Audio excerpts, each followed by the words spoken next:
Hello and welcome to Verdictum. I am Ananya Singh and you're watching today's legal news, where we apprise you with the recent important legal developments across the country. Here are the headlines. Andhra Pradesh High Court stays trial court proceedings against TDP Leader Chandrababu Naidu in skill development scam case till September 18th. Delhi High Court to hear plea seeking direction to disclose UPSC Exam preliminary answer key before declaration of final result.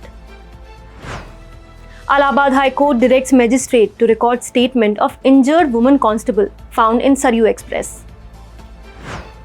Varanasi Court hears Hindu petitioners today in the Gyanvapi case. NCLT extends deadline for completion of IRP for debt-ridden Future Retail Ltd. Now let's take a detailed look on the headlines. Former Chief Minister of Andhra Pradesh and leader of the Telugu Desam Party, N. Chandrababu Naidu, has been granted some relief by the Andhra Pradesh High Court today, after it stayed the court proceedings with regards its CID custody petition. Naidu is accused of corruption in the skill development program scam by diverting government funds allocated for the said program into shell companies, due to which the government suffered a loss of over 300 crore rupees. Naidu will, however, continue to be in judicial custody, to which he was remanded to on September 10th. During the last hearing, senior advocate Siddharth Luthra represented Naidu and told the court that he was being falsely implicated. Naidu has also challenged his arrest on the ground of it being violative of Section 17A of the Prevention of Corruption Act, which requires a previous sanction for arrest to be obtained. Naidu contended that since he was the chief minister, it was required that the governor of Andhra Pradesh sanctioned his arrest in advance. The special judge, B.S.V. Hema Bindu, however, noted that the case not only under the Prevention of Corruption Act, but also under the Indian Penal Code was prima facie made out against Naidu, and therefore remanded him to judicial custody. The High Court today directed the court in Vijayawada to not take up the petition of Naidu concerning his custody by the CID until September 18th. The CID has also further been directed to not take him into custody until the same date. The Delhi High Court today agreed to hear the plea by candidates who appeared for the Union Public Service Commission Civil Services Examination of 2023 and sought a direction for disclosure of preliminary examination answer key before the declaration of the final result for the exam. The matter was placed before Justice Chandradhari Singh, who noted that the petitioners, who are candidates that failed to qualify the preliminary examination, were not challenging the examination process, but were only making a request to disclose the answer key before the entire examination process is completed. The counsel appearing for UPSC made a preliminary objection regarding the maintainability of the suit, which was dismissed by the High Court. The UPSC contends that the matter is outside the domain of the High Court and should be placed before the Central Administrative Tribunal, which has exclusive jurisdiction to deal with the issue. To this, the High Court said that in any case where the enforcement and protection of fundamental rights or any rights is sought, this court cannot look the other way. The court reserved its judgment on the maintainability of the suit on August 2nd and now has scheduled the case for hearing on merits on September 26th. A division bench of the Allahabad High Court, comprising the Chief Justice Pritinkar Divakar and Justice Ashutosh Srivastav, directed the magistrate having jurisdiction to record the statement of the woman constable who was found injured on the Saryu Express on August 30th at the Ayodhya Junction. The constable was attacked and found in a pool of blood by one passenger who boarded the Saryu Express.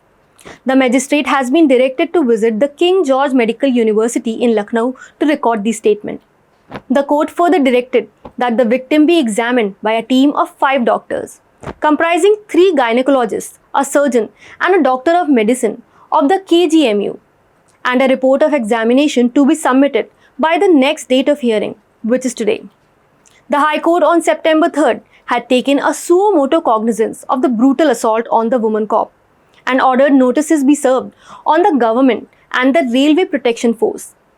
The 2-judge bench on September 4th also criticized the Railway Protection Force for failing to discharge its duties and directed the railway police to present a progress report on the inquiry conducted by it in the case by September 13th, which is today. The Varanasi District Court today heard the Hindu petitioners in the Gyanvapi case. The Hindu petitioners have sought a direction to have an evidence room allotted to preserve the evidence that was collected by the Archaeological Survey of India during its scientific survey conducted on the mosque premises. The petitioners also sought the reserving of the Gyanvapi mosque premises.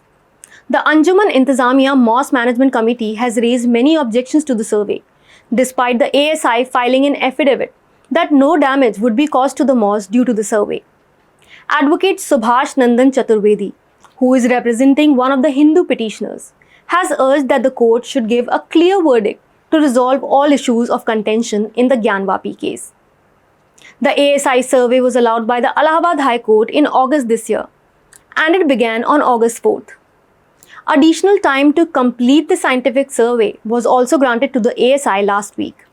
The ASI has been granted time till October 6th to complete its survey and submit the report on whether the 17th century mosque was constructed over a pre-existing Hindu temple.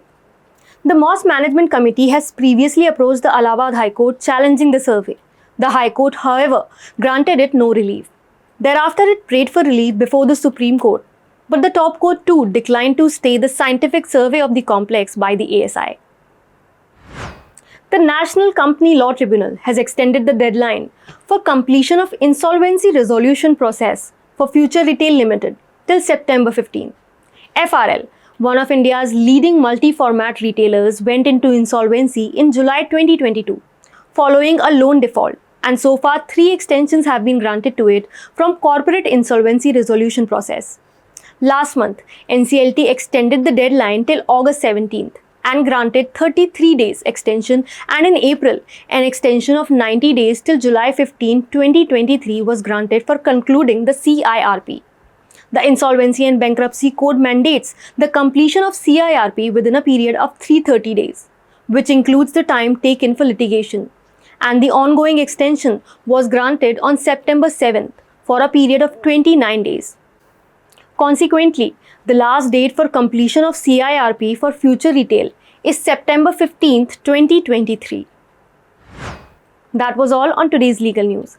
Thank you and keep watching Verdictum, and subscribe to our channel and download the Verdictum app on iOS and Android to keep yourself updated with authentic legal news.